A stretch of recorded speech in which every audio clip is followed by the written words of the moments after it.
Youth and spiritual साइन्सको third एपिसोडमा यहाँ सबैको हार्दिक स्वागत छ। गत एपिसोडमा हामीले युथले लाइफलाई कसरी म्यानेज गर्नुपर्छ, युथ लाइफमा आफ्नो फाउन्डेसनलाई कसरी मजबुत बनाउनुपर्छ, स्ट्रङ बनाउनुपर्छ, जसले कि रिमेनिङ लाइफमा जति पनि हाम्रो जीवनमा सङ्घर्ष आयो भने, प्रब्लम्स आयो भने हामी त्यसलाई without any tension and stress त्यसको सामना गर्न सक्छौँ, त्यसमाथि विजय प्राप्त गर्न सक्छौँ। किनभने जीवनमा यदि हामीले यङ एजमा आफ्नो मनलाई कन्ट्रोल गरेको छौँ, ब्रेन पावरलाई मजबुत बनाएको छ भने जति पनि जीवनमा प्रब्लम आयो भने पनि हाम्रो जीवन सुख शान्ति र सफलताले बिताउन सक्छौँ। त्यो क्यापासिटी प्रत्येक ह्युमन बिइङलाई परमात्माले दिनुभएको छ। तर हामीले सिस्टम नजानेर दुःख पाएको, प्रिपरेसन नगरेर हामीले दुःख पाएको, र त्यो प्रिपरेसन कसरी गर्नुपर्छ त्यो हामीले बिस्तारै यो एपिसोडहरूमा यो हाम्रो सिरिजमा हामी सिक्दै जाने हो। अनि यो लाइफ पनि ब्युटिफुली बिताउनु पर्यो। हामीले एउटा कथा पनि गऱ्यौँ त्यो साधुको, कि यहाँको पनि राजा उहाँको पनि राजा, लाइफ यो पनि ब्युटिफुल होस्, नेक्स्ट लाइफ पनि ब्युटिफुल होस्। त्यो व्यवस्था कसरी मिलाउन सकिन्छ त्यो कला युथ लाइफमै सिक्नुपर्छ। अनि यो पनि हामीलाई याद रहनुपर्छ कि एक दिन हामीले संसार छोडेर जाने हो। No one is permanent in this world.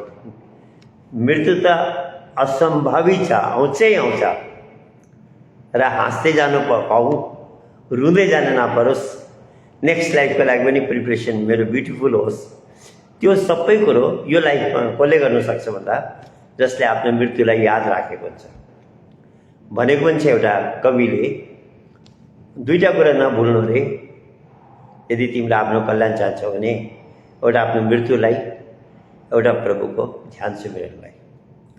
त्यो दुईवटा चिजको कम्बिनेसन तिम्रो लाइफमा छ भने तिमी यो लाइफलाई ब्युटिफुली लिड गर्न सक्छौ। र म जानुपर्छ एक दिन संसारबाट, यो त हामीले हर डेली एभ्री डे यहाँसम्म भन्छ अध्यात्मले त एभ्री मोमेन्ट हामीलाई याद रहनुपर्छ कि one day I have to leave this world and nothing will go with me. यो बाहिरको जे पनि मेरो साथमा जाँदैन, धन सम्पत्ति पनि जाँदैन, परिवार पनि जाँदैन। एउटा कथा पनि अध्यात्ममा छ यसलाई लिएर।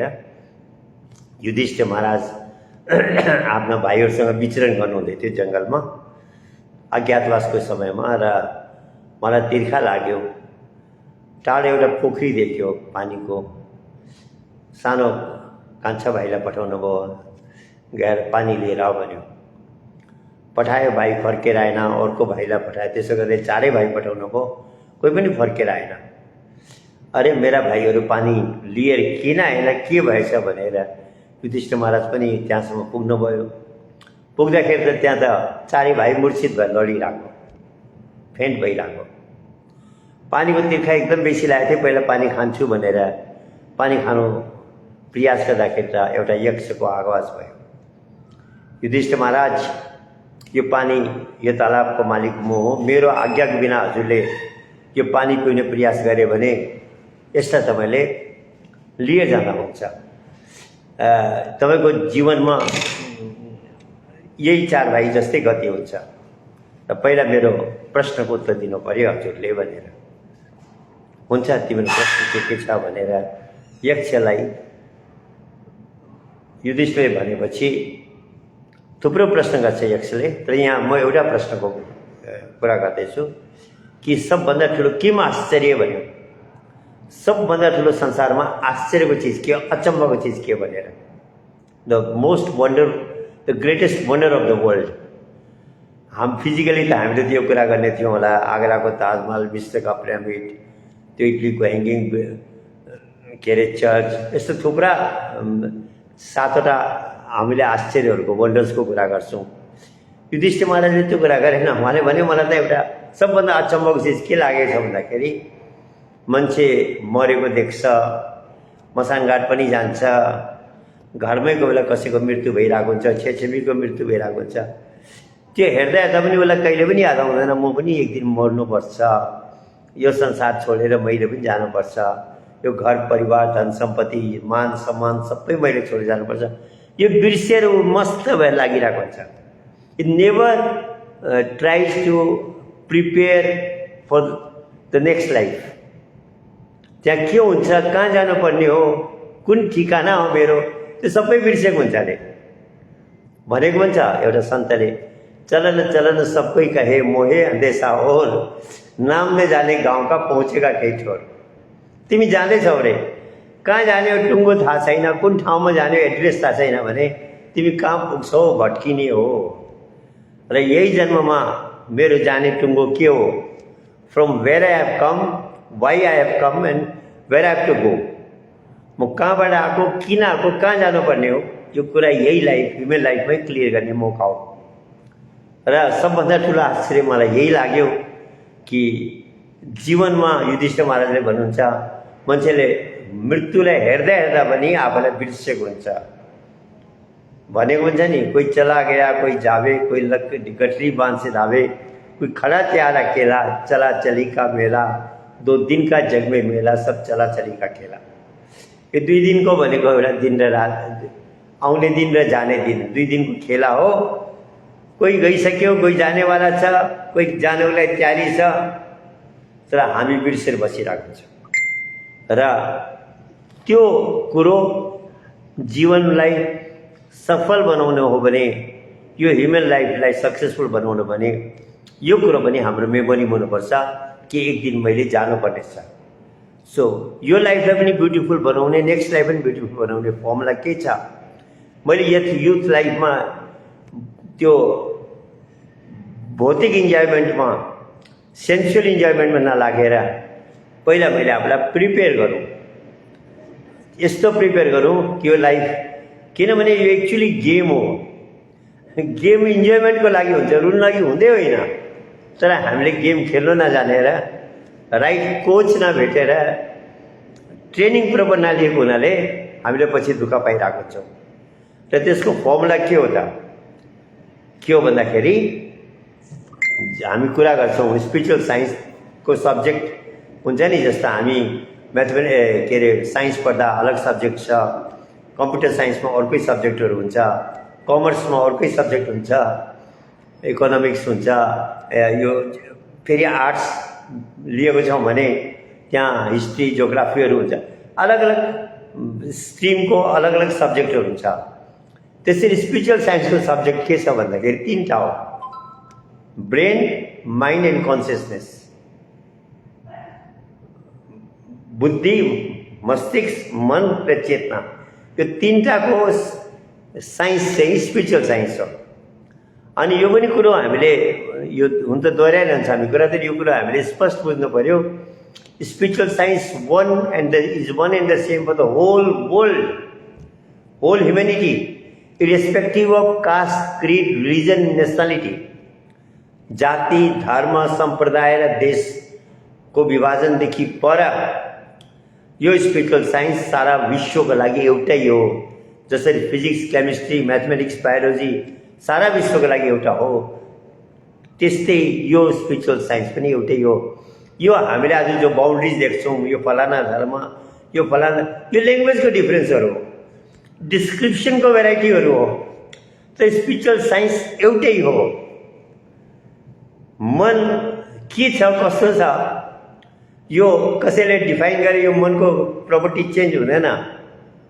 ब्रेनको के गुणहरू छ, कति न्युरोन्स छ, के छ, यो कसैले भनेर चेन्ज हुँदैन। यो जो छ एज इट इज रहने हो। आत्मा, चेतना के छ, कस्तो छ, के नआएको, जे कुरा छ त्यो ओरिजिनल कुरा एज इट इज हो। कसैले चेन्ज भनेर यो आत्माको प्रपर्टी चेन्ज हुँदैन। यो जे छ त्यही, जो यसको ओरिजिनल प्रपर्टी छ त्यो एज इट इज रहने हो। र यो 3टाको साइन्स चाहिँ स्पिरिचुअल साइन्स हो। र स्पिरिचुअल साइन्सले हामीले यो 3टा चिजलाई बिस्तारै सिकाउँछ। हुन त स्पिरिचुअल साइन्सको 2 भाग छ, एउटा थ्योरी, एउटा प्र्याक्टिकल। थ्योरीमा यो विभिन्न धर्मशास्त्रहरू आए, अनेक पन्थहरू, अनेक धार्मिक जगतका शास्त्रहरू छन्। क्रिस्चियन्सको छ, मुस्लिम्सको छ, ज्युजको छ, बुद्धिस्टको छ, हिन्दूको छ। यो सबै धर्मशास्त्र स्पिरिचुअल साइन्सको थ्योरिटिकल पार्ट हो। ल्याङ्ग्वेजको डिफ्रेन्स हुनाले, डिस्क्रिप्सन डिफ्रेन्ट हुनाले हामीलाई लाग्छ हिन्दू धर्म अलग हो, क्रिस्चियन धर्म अलग हो, मुस्लिम धर्म अलग हो, बुद्धिस्ट धर्म अलग हो, जैनी धर्म अलग हो, सिख धर्म अलग हो भन्ने हामीलाई डिभिजन लाग्छ। तर जब हामी प्र्याक्टिकल एस्पेक्टमा जान्छौँ, एउटै भनौँ, छु भनौँ, अनेक भाषामा यसको अनेक छ। तर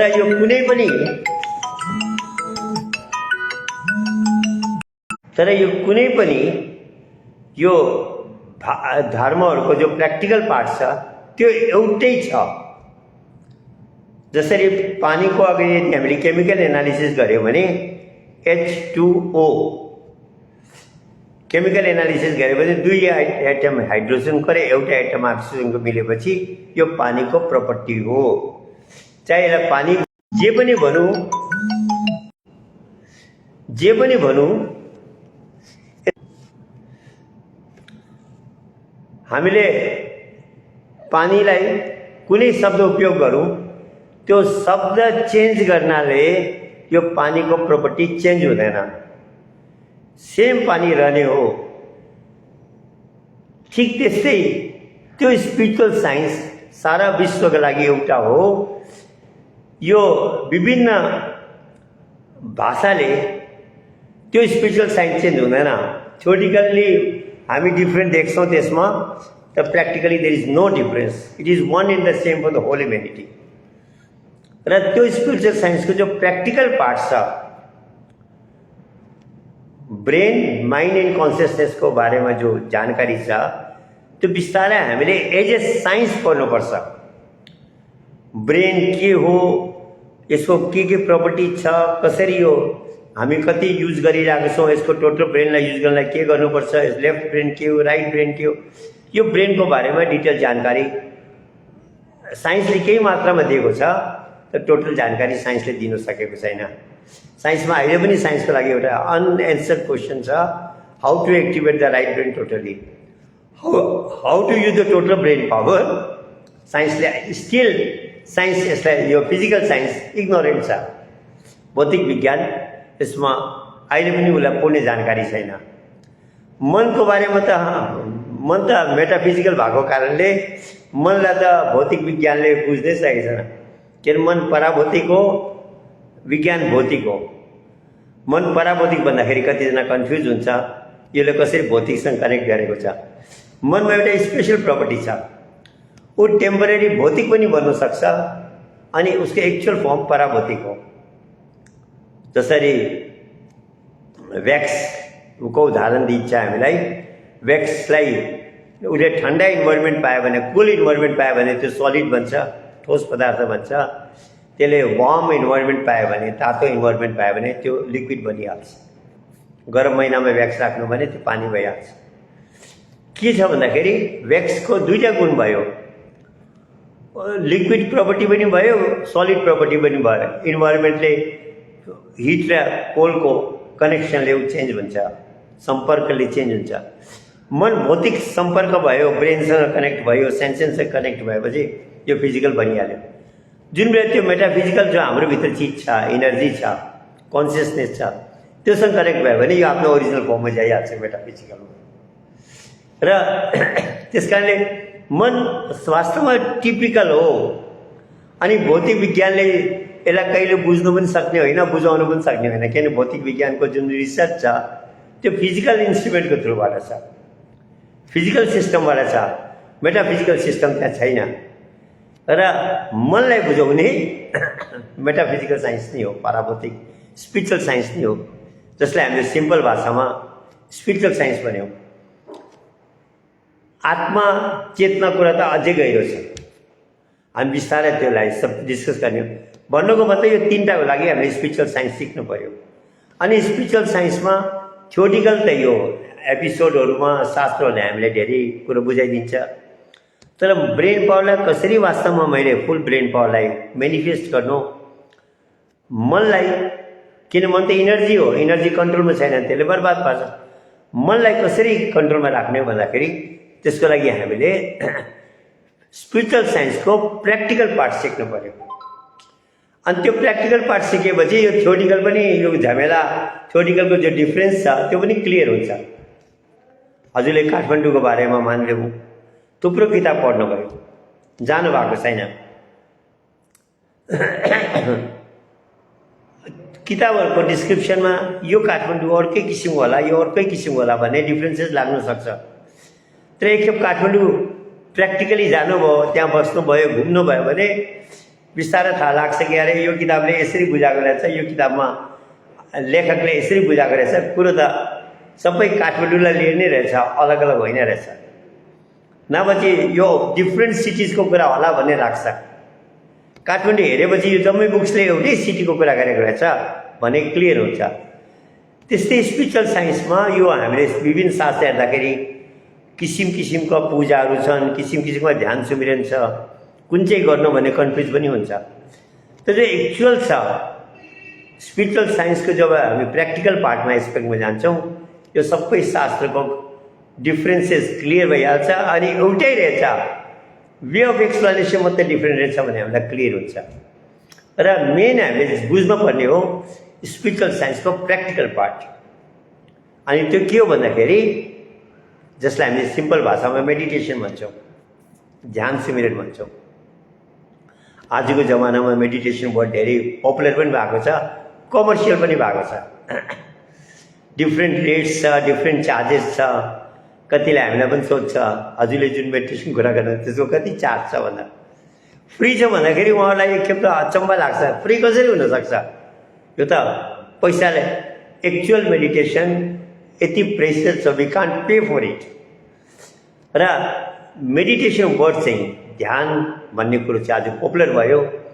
तर वास्तवमा ओरिजिनल मेडिटेसन कुन चाहिँ हो, जसलाई हामीले सिम्पल भाषामा मेडिटेसनको दुई किसिमको भाग गऱ्यौँ भने, गहिराइमा गयौँ भने जसलाई हामी मेडिटेसन भन्छौँ त्यो एक्चुअली कन्सन्ट्रेसन प्र्याक्टिस मात्रै हो। त्यसलाई हामीले सिम्पल भाषामा फिजिकल मेडिटेसन भन्छौँ, जहाँ ब्रेनको सेन्सेसको उपयोग छ। त्यो एउटा यस्तै स्पेसल मेडिटेसन छ, एउटा यस्तो अद्भुत मेडिटेसन छ, एक्स्ट्रा अर्डिनरी मेडिटेसन छ, जसलाई हामीले ओरिजिनल मेडिटेसन पनि भन्न सक्छौँ, प्राइमोडियल मेडिटेसन पनि भन्न सक्छौँ। किनभने त्यो संसारको सृष्टिको रचनाको टाइममा पनि थियो, अहिले पनि छ। सृष्टिको लास्टसम्म त्यही मेडिटेसन गर्ने प्र्याक्टिस, त्यसमा केही चेन्जेस आउन सक्दैन। त्यो प्राइमोडियल पर्मानेन्ट ओरिजिनल मेडिटेसन एउटै छ होली मेडिटेसनको लागि। र त गीतामा पनि भगवान् कृष्णले भन्नुहुन्छ अर्जुन यो मेडिटेसन मैले कल्पको आदिमा सूर्यलाई at the time of beginning of creation मैले सूर्यलाई इम्पार्ट गरेको थिएँ।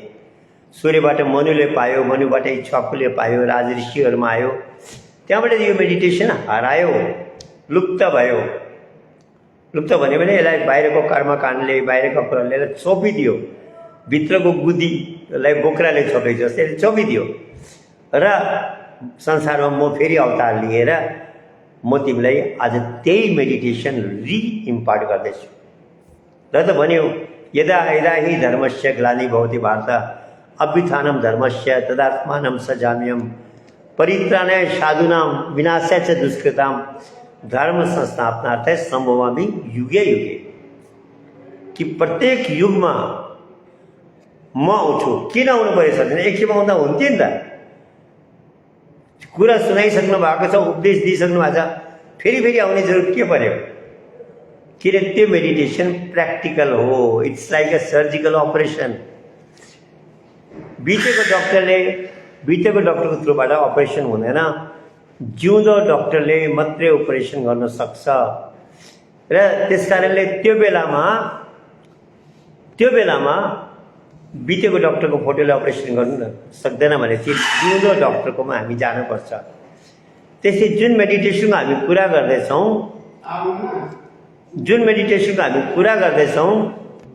त्यो मेडिटेसन प्र्याक्टिकल हो।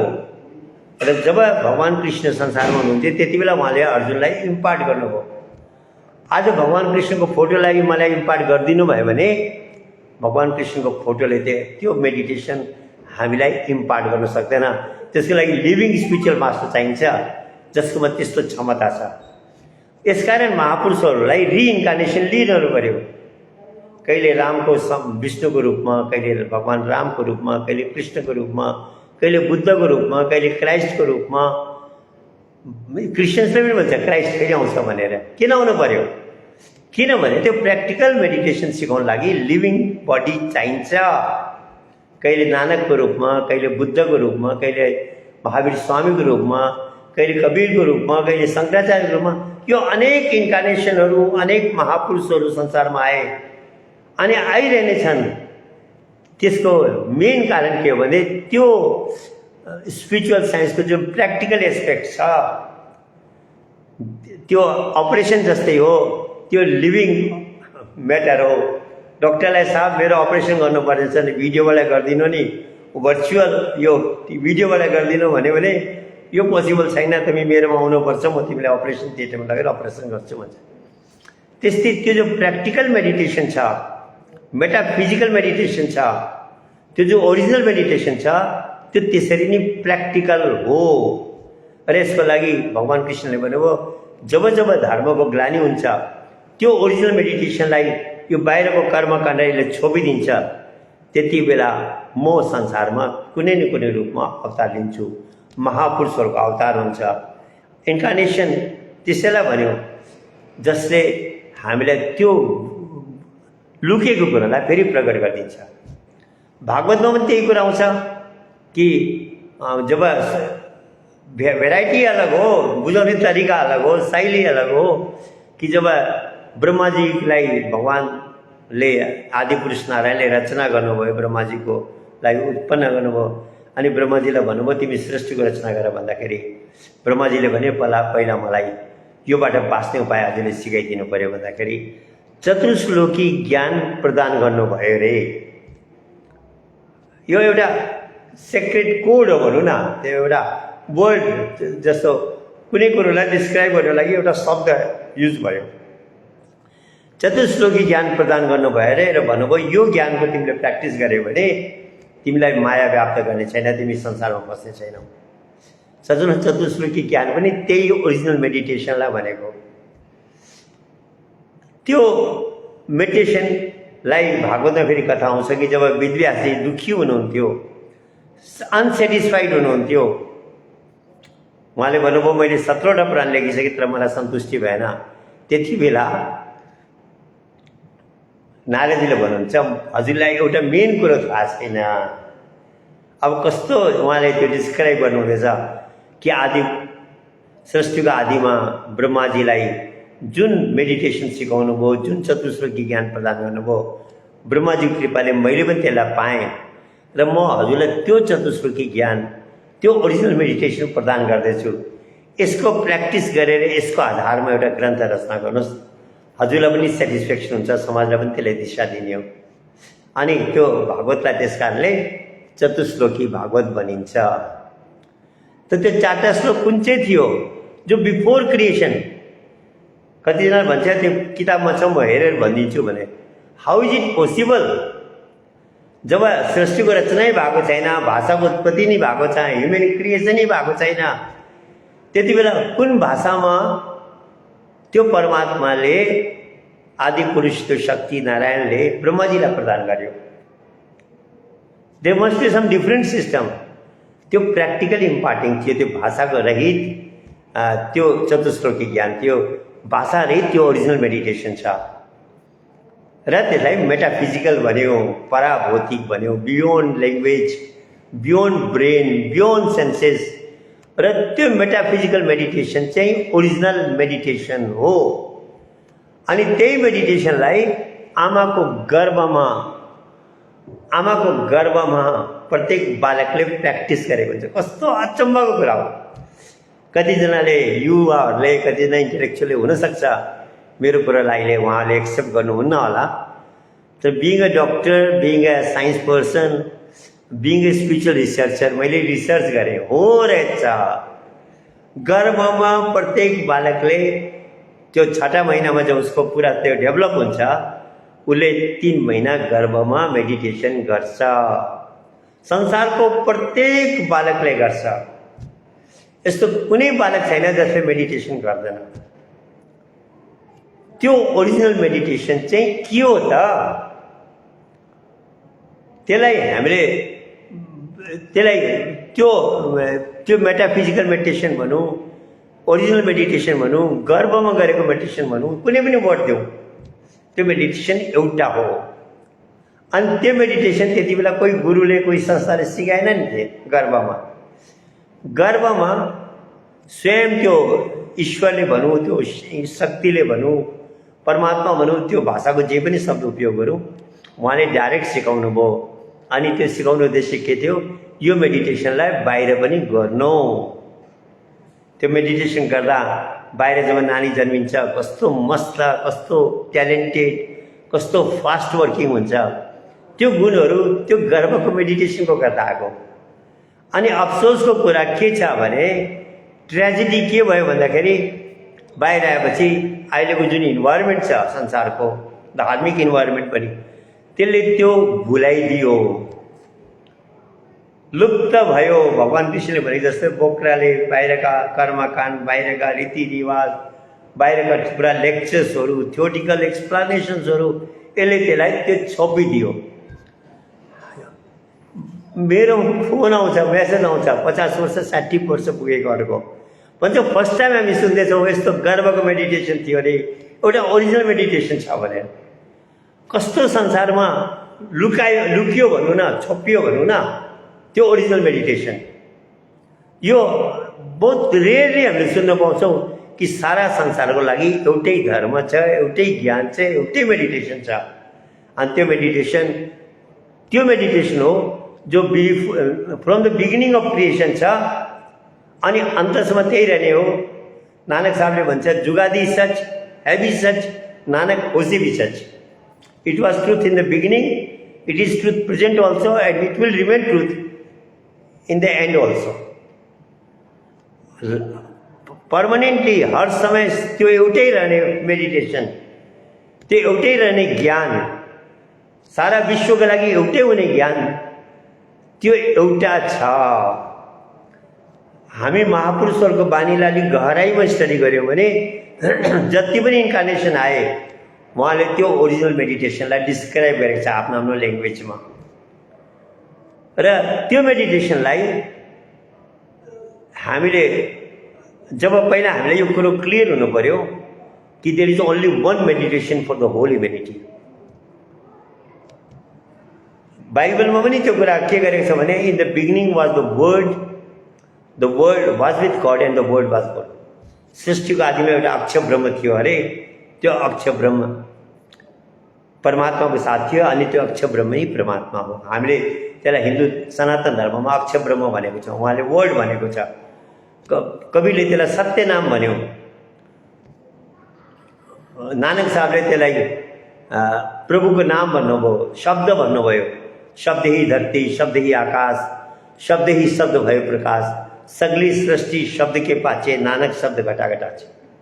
एउटा यस्तो प्राइमोडियल भाइब्रेसन छ अरे जो ओरिजिनल छ। र त्यो मेडिटेसन जसलाई हामीले चतुश्लोकी ज्ञान भने भागवतमा 4 नोबल ट्रुथ्सको कुरा गर्छौँ, क्रिस्चियन्सले 4 होली गोस्पल्सको कुरा गर्छ। भगवान विष्णुका 4वटा हातको रूपमा हामी त्यसलाई साङ्केतिक रूपमा लिन्छौँ।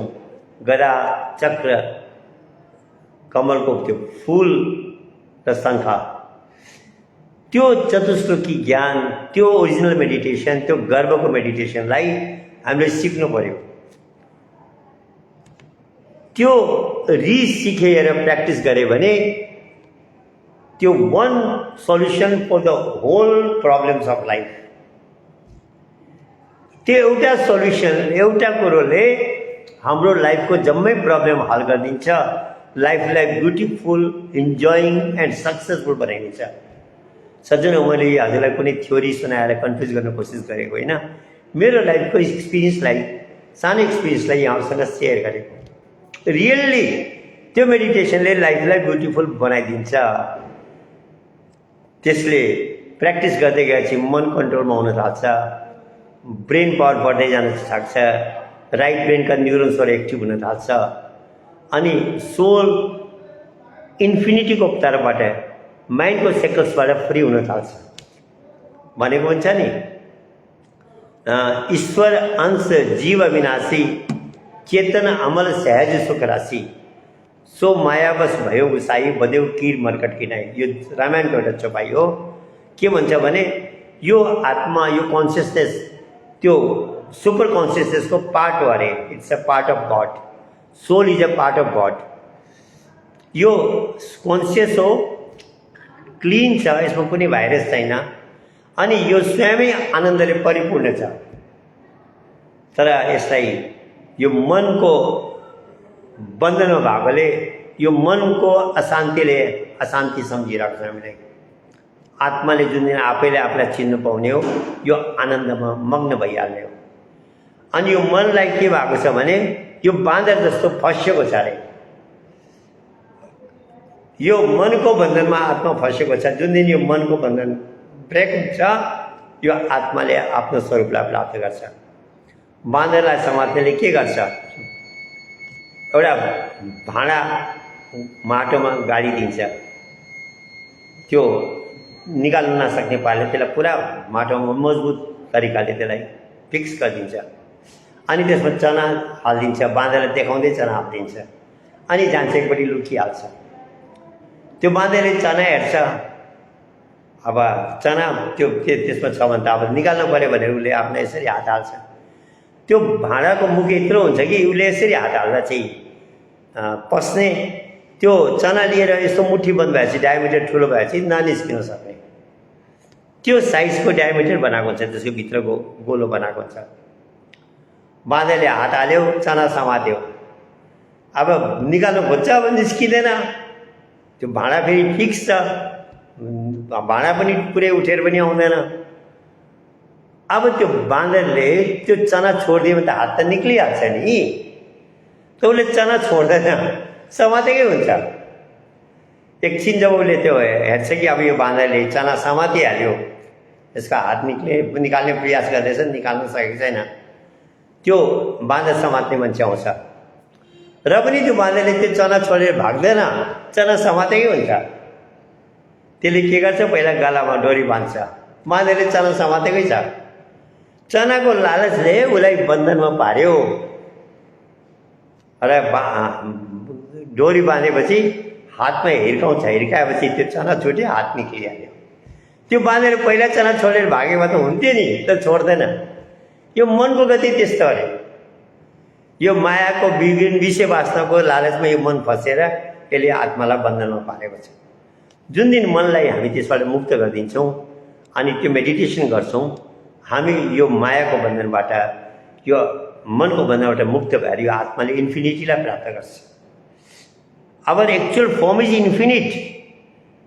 अहिले फाइनाइट किन छ भन्दाखेरि मनको बन्धनमा, जुन दिन मनको बन्धन ब्रेकअप हुन्छ हामी इन्फिनिटीलाई प्राप्त गर्छौँ। र त्यसको लागि जुन त्यो ओरिजिनल मेडिटेसन छ, त्यो गर्वको मेडिटेसन छ। यहाँले भन्नुहुन्छ ल खोइ गर्वको मेडिटेसन भनेर भन्नुहुन्छ, भनिदिनु नि। यो सजिलो त्यो भाषामा आउँदैन, बोलीमा हुँदैन हो। त्यसलाई डिस्क्राइब हामी अहिले आज अलिकति प्रयास गऱ्यौँ। नेक्स्ट एपिसोडमा अझै गर्वमा बालकले कोलाई के एक्सपिरियन्स गर्छ उसले, त्यसको अझै डिटेलमा हामी जाने हौँ।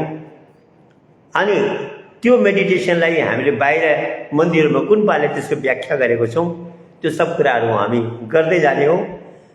किनभने सबभन्दा इम्पोर्टेन्ट कुरा नै त्यो मेडिटेसन बुझ्नु हो। र यो सिरिजमा यो गर्वको मेडिटेसनलाई लिएर, त्यो ओरिजिनल मेडिटेसनलाई लिएर हाम्रो एपिसोड 2-3 भए पनि हामीले त्यसलाई सिरियस लिनुपर्छ। एन्ड त्यो बुझ्न सक्यो भने धेरै क्ल्यारिटी आउँछ हामीलाई कि what is actual spiritual science, जसले हाम्रो लाइफलाई ब्युटिफुल बनाउँछ।